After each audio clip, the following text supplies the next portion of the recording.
And welcome back, everybody, to All-Star Race Weekend, as we get ready now for the Mobil1 Cup Series All-Star Race. Seth Cole along with Dylan Poteet once again, and Dylan, new drivers, kind of, new cars, and same track.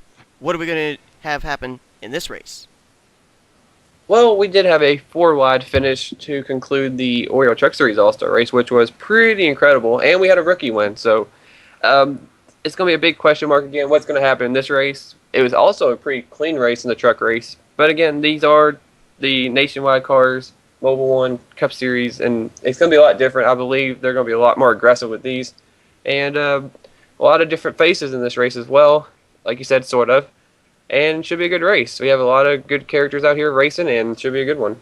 Yeah, the big difference in this race is I believe there are only a total of 5 or 6 rookies, as opposed to it basically being 50-50 between rookies and veterans in the Oreo Truck Series All-Star Race. So the chances of a rookie winning here are a lot slimmer, but do you think that a rookie may be able to get it done with the odds not in their favor?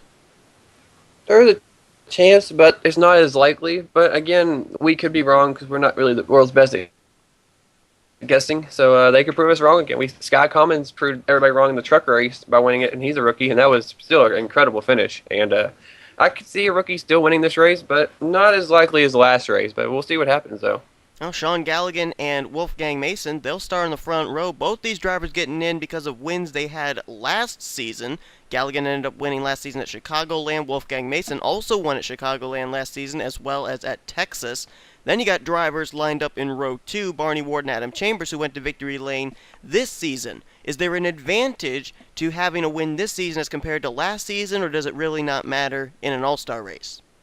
I honestly think it doesn't matter, because what the situation is a lot of those drivers didn't win on a restrictor plate race, and when you go to a restrictor plate race, like I said earlier in the truck race when we did it, I think really anybody has a shot at it. If you're in position, you can win it, as long as you're not, off the pace or damaged or whatever. Any car or anybody can win this race. So I don't think the factor of having to win this season compared to last season is really going to make a difference.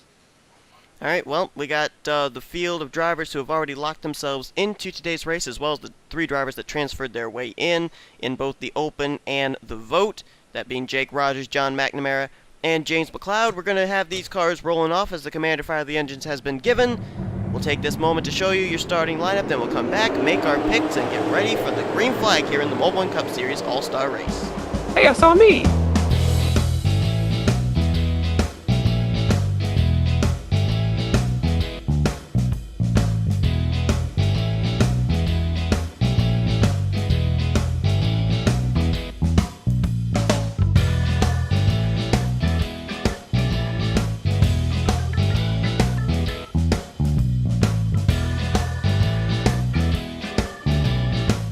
Getting ready to go under the green flag. Galligan, Wolfgang Mason, Barney Ward, Adam Chambers, Sean Henley. That's the top 5 for the start of this race. Dylan, your pick. Oh, boy. Oh, man. Making a pick. How about you go first on this one? I'll have to think about mine. Okay, I think I'm going to be going with Eric Burton. He's a 2-time winner this season. He's ended up picking up wins at rather unusual tracks, Bristol and Infineon, so he obviously knows how to win at multiple types of tracks. I think that at a restrictor plate track now, he may be able to close the deal. I'm going to go on a limb, and I'm going to go with a guy that won a restrictor plate this season. I'm going to go with Ralph Mason in the '09. I think he has a good shot. He won at Talladega. I think he knows how to get around this place as well. It's kind of similar and kind of not, but still, I think Ralph Mason has a shot at it today in the '09. All right, Ralph Mason, you are insured in finishing 4th here today. Just kidding. So here we go. Getting ready to come down to the green flag. And again, I'll turn it over to my colleague, Dylan Poteet. All right, guys. You guys ready to race? Okay, I think that's a yes. Okay, we're going to go racing here, guys. Get ready. Great flags out. Let's go racing. Here we go. Going to go 3 wide already for the lead. Barney Ward says, I think it's time to go to the front right now, and he's going to try and go underneath of Sean Galligan. Interesting, all 3 of those drivers, Barney Ward, Sean Galligan, Wolfgang Mason, there's Ralph Mason too, a lot of international drivers here up at the front. Yeah, it's really expanding what we know in the series, and a lot of drivers out of the country and everything, so really, it does give an international flavor to it, and it's really cool to see them running up front right now early. Maybe they can hang around toward the end. Comes Kyle Sosnowski, who picked up his 2nd career Mobil1 Cup Series victory a couple weeks ago. It was actually last week at SuperSpeedway. Really? He's getting moved down into the middle now as Barney Ward will continue to lead the way. That's actually really interesting. Barney Ward, he's got about a car length advantage over these guys. They're not seeming to battle for the lead right now. They're battling for second. Yeah, I know. Barney's is out there just having his own fun time up there at the front while they're battling like crazy for second and third. But looks like the 31, James Silverfox, finally got away from that. Now he's going for the lead. Yeah, James Silverfox, he ends up getting into this race because of 3 wins he had last season. That's the most of any Mobil1 Cup Series driver in a single season. He's yet to win this season, but right now he's trying to go to the front. And here comes a guy who knows something about Mobil1 Cup Series. He was the champ in Season 3. Trent Dunham now right behind James Silverfox. Yeah, Trent, he kind of got his program kind of turned around on these restrictor plate races. He's going for the lead. Trent used to not like any of the restrictor plate races, and all of a sudden here in the NNSCRA, he's kind of gotten back on track to something he's never really been good at. That's restrictor plate racing. Yeah, and Trent Dunham's getting into this All-Star race was due to him winning the Mobil1 Cup Series event at the season opener at Daytona, of all places. For those of you that don't know, Trent Dunham, Daytona, not exactly the best of buddies, and somehow, some way, he's able to work some magic at restrictor plate tracks right now here in this season. Barrel. We're right in the middle of the race, Dylan. I can't refresh the screen. Another barrel moment. Somebody wreck. Dylan needs to have a refresh of the screen. Trent's still taking the lead, I think. No, Jake Rogers is taking the lead right now. Hey, just refresh. It did refresh. Hey! There you go. Thank you, Skype. Sponsor. This race is sponsored by Skype for not screwing me over that much. Jake Rogers out in front now. Now, we ended up having Anthony McCurry in the Oreo Truck Series All-Star race. He won the Open race, and he was up front a lot. We're seeing that again here. Jake Rogers won the Mobil Open. Now he's up here at the front. Well, it looks like these drivers already have an advantage for being in the Open. They already know what the track's going to be like, and Jake's showing what Anthony did in the Truck Series All-Star race. He's up here running up front. Now the question is he going to be able to stay up front like Anthony did? It's very possible he could. He's now sliding to the back there. I don't know if that's strategy or not, but Wolfgang Mason now out in front. Here comes Adam Chambers down to the bottom. He's a former champion in the Snickers Cup Series. He won that championship back in Season 3. Or no, I believe actually it was Season 2 as I think of it, because I think Season 3 was Trent Whitney. Here comes Sean Williams to the bottom. Sean Williams ended up winning at Phoenix, and since then we haven't really talked much about him because it has not been a dominant season for the 15. He is still running fairly well in points. He just hasn't been up at the front week in and week out. Kind of under the radar, kind of finishing for that 15 team. And yeah, like you said, since Phoenix, he really hasn't been talked a lot about, and he wasn't showing that strength he had earlier on in the season. But showing a lot right now. He's running up front at the moment, but I don't know how long that's going to last. No, it's not going to last long at all. They're going to go 4 wide for the lead. And now Charles Jackson's going to move down to the bottom. Jackson won at Atlanta earlier on this season. Oh, whoa. Did they wreck? Oh, no, guess not. I thought I saw James Silverfox all of a sudden turn a dead left. But I guess he was just going to that extreme load line off of turn 4. Yeah, he was trying something there. I don't know what, but he's trying to figure some stuff out right now, I guess, in that 31 car. Got Trent Dunham down to his inside. There's the fan vote winner, James McLeod. He's now making an appearance up here at the front. And there's Tryphon Reed there in the 12. Teammate of yours here in the Mobil1 Cup Series. He's starting to work his way up here into the top 5. Yeah, he's done really good so far. Tryphon's had a great season so far. He's running well and still up there leading the points, I believe, and having a good season. Right behind him, Ralph Mason. Oh, man, they were close off that corner. I thought Mark Thomas was going to squeeze Kyle Sosnowski up into the rest of the field. That was close. Yeah, that was around my car too, I believe. So it wouldn't surprise me if the 22 I actually think it was. I think your car was up there on the high side of Sosnowski, and it would have been the first one taken out right there. It would have been a GoDaddy discount moment right there. Ooh, Tryphon Reed moving Trent Dunham unceremoniously out of the way. Seeing these drivers, none of these drivers really seem to come to this track with a good handling race car. They're always slipping and sliding through the corners. Well, I get mainly the reason that is because they don't want to be, tight, because going in those corners, when you drift up the track, there's no way you're getting that back down. There's going to cause a lot of wrecks. Maybe that's the reason why they're more loose and kind of bobbling around in the corners. That way they have it able to turn off the corners and off and everything, avoid these multi-car wrecks from happening. Here's a driver who could definitely be the dark horse of the race, Mark Thomas. Definitely an under-the-radar kind of guy. Won his first career NNSCRA victory at Kansas. And that's 66. He took a turn there up at the front, but just like that, now he's dropping to the back. What do you think? Are these veterans going to cut these rookies any slack, or are they just going to kind of move them out of the way? No, they're not going to cut them any slack. They're not going to give anybody room. They don't give the other veterans, they don't give them any slack. They're not going to give the rookies one at all. They probably give them the least amount of chances of that. So these veterans definitely, they do have the numbers on the rookies, and I don't expect much out of them to give them any slack at all during this race. It's all about winning. Right here, we've got a battle for the lead between Henley Galligan and Barney Ward, but I want to jump to the back. I don't know if someone's off the pace or not. I did hear someone hit the wall, and yes, oh, Mark Thomas. Caution's out. Oh, there's a caution I need for my barrel refresh. There you go. Mark Thomas, Dylan Poteet will put a little something extra in your paycheck from whatever team you race for. What? And Sean Henley is going to be the leader under the caution flag. He apparently got Sean Galligan and Barney Ward at the line. Yeah, Sean's kind of been mid-pack most of this race. He's taking his turn at the front. And first time we talked about him today. He's kind of coming up here at the right time, though, about to be halfway, and there might be a pit stop coming up with these drivers. There very well might be, and going back to your point about Sean Henley, I saw him twice get up to the front, but it seems like he, Barney Ward, and Sean Galligan all seem to be in the same spot, and they went 3 wide for the lead both times that I saw Henley get up to the lead, so apparently those 3 may have a little bet going on with each other or something, because they've been racing each other hard for this first half of the race. Absolutely. Well, Mark Thomas, his car did not appear to be that badly damaged, even though he did scrape the wall, but I do think he is going to fall off the lead lap, though, because his car appeared to be stuck down between the banking of the track and the apron, so that's a tough break for that rookie, and it does look like they're indicating they're going to come down pit road. So why don't we just quickly stay on them here, and then we'll do the barrel refresh in just a moment. Now, we saw in the race yesterday, in the truck race, we saw that leader coming in, Sean Galligan, who's actually second, ironically. He lost the lead on pit stop, dropped back to third. We never really talked about him again during that Oreo Truck Series All-Star race, so maybe it'd be a key factor to get off pit road as far up as the front as you can. And I know Galligan doesn't want that to happen again where he lost spots in the late closing stage of this race. Oh, some other cars on pit road there. Charles Jackson and Luke Martin, they were caught up in this. This was a multi-car incident, apparently.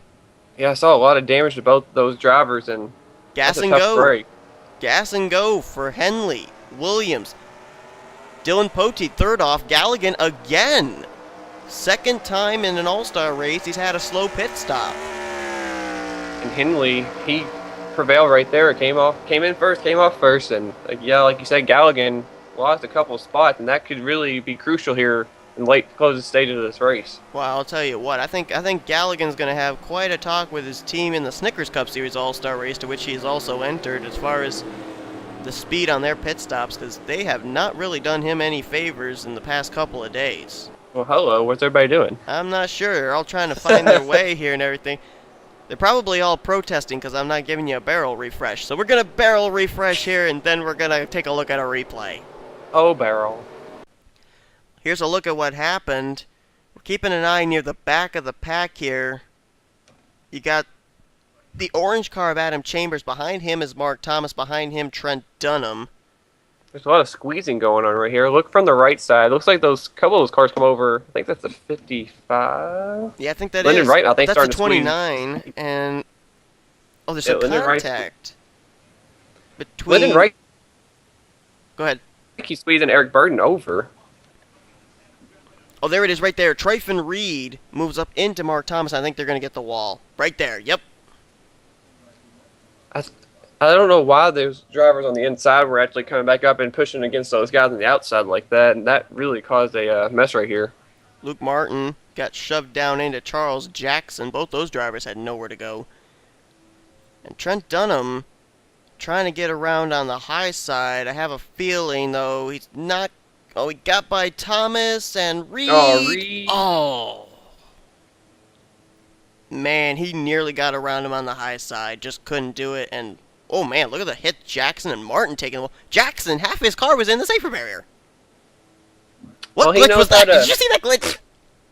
Wow. Did you see the glitch? Yeah. And look at Tryphon Reed. He's in the safer barrier. Half his car is in the Charles' safer car is area. big time glitched. What kind of a glitch is that? NNSCRA, where the most unusual glitches happen. Oh my goodness. I mean, watch. I can't get it onto Charles' car. Oh my goodness, Charles, what is he doing? Charles is Ollie. He's doing an Ollie. Oh my goodness. Charles Jackson, who makes racing wrecks more spectacular than they're supposed to be. I mean, And watch really weird. this. Watch this glitch. It's like right the car there. it's like a little kick and everything. And then Wait, hits the apron and pops a wheelie. whenever he was on the way down, he damaged the driver's side of his car. I don't know how that happened. He wasn't even like on his side. Oh my goodness. I think he was trying to reenact Kyle Larson, except try to do better, except it kind of failed miserably. Yeah, But he didn't all for quite you. get the catch fence. Well, the Clorox Chevrolet Camaro is on pit road and probably done for the day. The Clorox Chevrolet has been bleached out of today's race. Haha. Too soon. Well, we got ourselves what looks to be a 5-car pileup midway through this race. Henley's the leader. We'll go back to the green flag. Getting ready to go back under the green flag. This is kind of almost like Whose Line Is It Anyway, where everything in the commentary is made up and the points don't matter, because it's a non-points event. But Sean Henley is out in front. Sean Williams is in second. Third place is Dylan Pote, and he's got to feel pretty intimidated, because he's surrounded by 3 Seans. Galligan in fourth. Yeah, he kind of feels like the odd man out right here, and he's probably surprised to be running up at the front. This 22 car has not been that competitive this season, and he's probably in unfamiliar territory compared to last season. This has really been Dylan's Achilles heels for a series. He's had more luck in the trucks than the Snickers, I think. I think he missed the chase last season for Mobil, and Yeah, he just didn't barely work ended up out for missing him. out. I think it was by 1 point in that series. I think he missed his Show Pennzoil car. Probably he does. Even though that car actually did flip over onto its side here in the Mobil Open, so maybe not. Hey, we've been in the middle of a flipping situation. That 38, I believe, actually did a breakdancing performance for all the fans on the front straightaway, as I recall. James Maybe the McLeod, electric slide. it might have very well been. I think I actually, I don't know if he's done it, but Barney Ward, I asked him to actually count the rolls, because there were just so many in that wreck. James McLeod is going to be 5th, Wolfgang Mason 6th, Kyle Sosnowski 7th, John McNamara, who finished 2nd in the Mobil Open, he's in 8th. 9th place is going to be James Silverfox, and completing the top 10 is Lyndon Wright. That's right. We got ourselves a rather small field now as we're going to go back to green. Drivers out after this are the cars of Mark Thomas, Tryphon Reed, Trent Dunham, Charles Jackson, and Luke Martin. Pretty much all 5 of the drivers we saw in that wreck. And now Silver Fox is going to make a one-man show on the bottom. Nope, and now we got a couple poking out. Yeah, Dylan Pote going to poke out there. He's going to go underneath of Sean Williams. That's for the 2nd position. James McLeod currently looking underneath Sean Galligan for 4th. And we said this before in the truck race, no fan vote, to my knowledge, has won an NNSCRA All-Star race. James McLeod, the fan vote winner, up here right now in the top 10. Yeah, we saw Charles Jackson, who won the truck fan vote. He was up there late in the race, but he was in the wrong line, and he ended up falling straight to the back. So maybe James, who was also in that, was in the middle of that fantastic finish. Maybe he learned something from that truck race yesterday. Maybe he can use it to his advantage today. But what are the odds? In the Mobil Open, I said it was a 3-wide James battle for the lead. Here in the Mobil All-Star race, it's a 3-wide Sean battle for the lead. What are the odds? I don't know. Like, I'm surprised as much as you are, and Galligan's going to be the one that's going to win out of the Sean battle, and wow. I'm surprised that actually happened in this race. My goodness, this is just kind of creepy right there. And now they're nose to tail on the high side. Yes, they are. They're starting to get the outside looking. And you know, the outside line, actually, the middle line, outside line, it can get an advantage off of the corner here at this track. A lot of people think that the inside line is the only line that makes moves, but if you have the right drafting partner coming off a corner, you can get someone at the stripe on the high line. Yeah, I mean, that if you have somebody work with you and you have a drafting advantage, you can get somebody on the high side so easily here. You get that huge run off the corner. The high side really, I believe is the preferred line if you have somebody working with you. But if you're on the bottom, I mean, the only way you get it to work is if you have somebody on your bumper or you're drafting with somebody. That's about the only way you're going to be able to get the bottom to work here. That was a perfect example right there coming off turn 4. Sean Galligan and Ralph Mason, they were nose to tail coming off the high side of turn 4, and they maintained first and second all the way down the front straightaway. So exactly to your point right there. And now we got a battle for the lead. Ralph Mason is going to slip or try to slip by Sean Galligan. He has help from Jake Rogers at the moment. Barney Ward's not to Mason's bumper. Mason still might have the advantage going in the corner. He very well might. He's going to see if he can maybe slide down in front of the AC Delco Chevy. Trying to find some help on the high side. I don't think he's going to find it, though. Barney Ward is to his inside. That's your pick, Ralph Mason, right there. And looks like he's got himself a pretty fast car, too. Yeah, he's hung around up here. He's running in a Pontiac, the only Pontiac in the field, I believe, as well. So that's correct. He's showing up for the Pontiac brand and everything for that manufacturer. He's going to try to win one for them and try to win this over these other powerhouse manufacturers. Yeah, we got the one Pontiac of Ralph Mason. We got 2 Dodges in this field with Rogers and Ralph Mason. And Barney Ward right now, again, almost kind of shades of what happened at the beginning of this race, opening up a little bit of an advantage on the entire rest of the field. It looks like, yeah, basically a deja vu right here for this 41 team. Barney did do this earlier, and he's trying to do it again. And again, Silver Fox is right there behind him. Those two always seem like they're together, because that's what happened earlier. It was Barney Ward and James Silver Fox nose to tail like this. Yeah, maybe a little bit of an alliance that's been formed here during this race, because, you know, I mean, obviously it's very difficult to find friends here, but they may have something worked out. I mean, like I said, Silver Fox is not back there working with his teammate Eric Burden, so that's why I was going back to saying that teammates really working together might not happen that much. It's just about basically finding whoever you can find to draft with and work with them, basically whoever it is. Sean Williams just covered 3 lanes of traffic there on the back straightaway, moved from the extreme high side all the way down low. Now he's going to look for the lead. A little bit of help here from Sean Henley and Sean Galligan looming back there as well. The odds of a Sean going to victory lane pretty good right now. Yeah, they seem like they're sticking together, which is kind of surprising. They're right there again, just around him. And Julian Poteet seems to be right there with him, like they were the top 4 on the restart, right there together once again. Yeah, Poteet can't seem to shake oh boy, easy for me to say. Can't shake himself free of Sean's. So try saying that 3 times fast, folks. Shake himself, shake himself. Oh, I did it. No, I said shake himself free of Sean's. Oh, okay, let's not try that. Meanwhile, 3 wide for the lead. This time, Lyndon Wright down to the bottom. Can you see 4 wide? Wow, they're going crazy in this corner right here. This is a corner always gets me worried about. They're going to be a wreck. They're so close. And now look who snuck up there and haven't even talked about him. There's Eric Burden in the 29. Absolutely, 2-time winner this season. And he's trying to get the run down the bottom, but he's now gotten moved out of line by Adam Chambers. That's a teammate that just moved him out of line. See, teammates not even working together. Absolutely. I mean, it just really seems so interesting. And a big thing about this is you got to keep in mind, in the Snickers Cup Series event, a big story is the fact that all 4 Richard Childress cars have made the All-Star race. And with the way we're seeing teammates here in both All-Star races so far, not really working together, I don't know if there's going to be much hope for those Richard Childress cars to be able to work together. I don't know either, but drivers kind of sneaking their way up there we haven't even really talked about in this race. The 20 car, he's really snuck his way up there, but McLeod just snuck under him, and they're like 4 wide behind Jake. Oh, Jake Rogers is pitting on the final, coming to the final lap, and he's pitting! He was leading. What is he doing? He's the only car to pit too, and there goes the white flag, and what in the world? I don't believe it. And John McNamara is looking for the lead heading into turn number 1.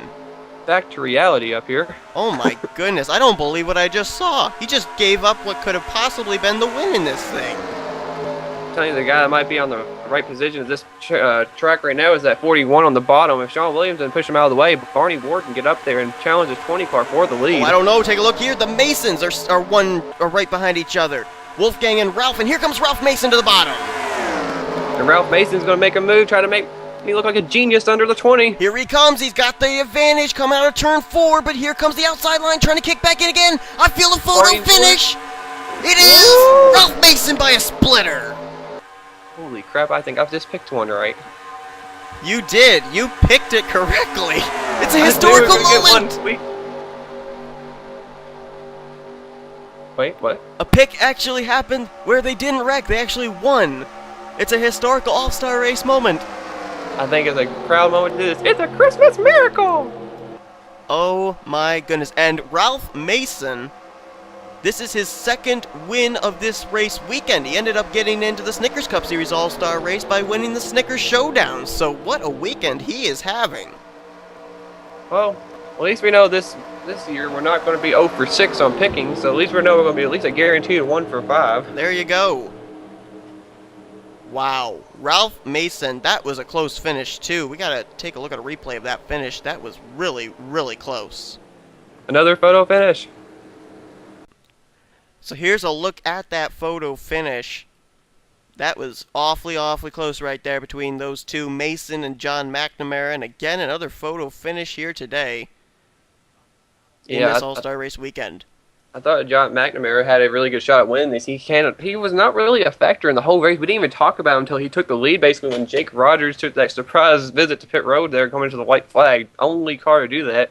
We were joking around maybe it was a Dodge fuel mileage. We're not really sure about that, but wow, Ralph Mason, I'm still surprised he actually got that. I thought the Haas was going to get it back, and Barney Ward, another coulda, shoulda, woulda, maybe possibility. We never know we will never know if he actually was going to get up there or not. He kind of had that Anthony McCurry kind of car from the truck series. Kind of seemed like that dominant car, and Barney just, again, maybe if one more lap happened, maybe that 41 would have won this race. Yeah, you know, John McNamara, pretty impressive. He ended up having to race his way into this event, finished second behind Jake Rogers in the Mobil Open, and then he comes here, nearly takes the win in the All-Star race, finishes again second place. So, you know, obviously, always a bridesmaid, never a bride kind of seems to apply to him, but still, I think as a rookie, this is definitely a great weekend for him.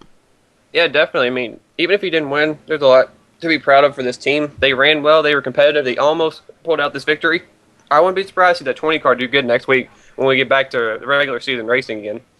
Well, take a look here at the official finishing results as well as how close that finish was. 17 one-thousandths of a second it was between Ralph Mason and rookie John McNamara. Then you got Barney Ward, and I think really, if you think about it, the real guy who contributed to Ralph Mason making that move was actually his brother Wolfgang. Those two were second and third heading into turn 3. I think that was a big, big plus for Ralph Mason to be able to win this event. Yeah, Wolfgang definitely helped Ralph get the win. I mean, hopefully Ralph dedicates this win to his brother. I mean, once he went down, his brother was left out to dry, but I guess they could be happy because one of the Masons did win the race. I mean, Ralph would not have won that race if it wasn't for his brother. They were helping him going into turn number 3 and get him that shot. Pretty much a Ricky Bobby move, a little slingshot down inside instead of outside. And that was the difference maker for that 09 team. There you go, a little Mason shake and bake. James Silverfox going to finish in the 5th position. Then it was Sean Williams, Dylan Poteet. Maybe Caesar going to turn around. He finished 7th. Haha, he beat James. And Sean Henley. 8th place was James. 9th place was Sean Galligan and Sean Henley in 10th. Again, the Seans not able to get away from each other. 6th, 9th, and 10th. Well, at least Dylan beat 2 of them. Well, Jake Rogers ended up giving up the lead on the final lap. He'll finish the day in 15th place. I'm still trying to think why he pitted. That is such a tough break. Maybe there was something mechanical going on or something. I don't know, but that is a tough break for him. There's a hole in that gas tank in that Dodge. There must be. Someone sabotaged it or something, I guess. Somebody didn't want a Dodge winning. Somebody find out if Ralph Mason or his brother sabotaged Jake Rogers' car or something. They're like, oh, we don't want the 19 to win. We want the 09 to win. Anyway, Mark Thomas, he's going to finish a lap down after he ended up getting stuck on the track. Tryfon Reed, you finished ahead of your teammate in a race. Yeah, but next week I wouldn't be surprised if he finished top 5 and I finished 37th. Quite possible. He's going to retire from the race along with Trent Dunham, Charles Jackson, and Luke Martin. Really, none of those drivers got an opportunity to be able to show what they had as they all wrecked at the back of the field midway through this race. So tough break for them. Fortunately, no points on the line, so they're not going to lose any spots or positions in the standings. But still, the purse is awfully good here in this race. Great big total of 1 million Andy Fox Late Model Series fries. But anyway,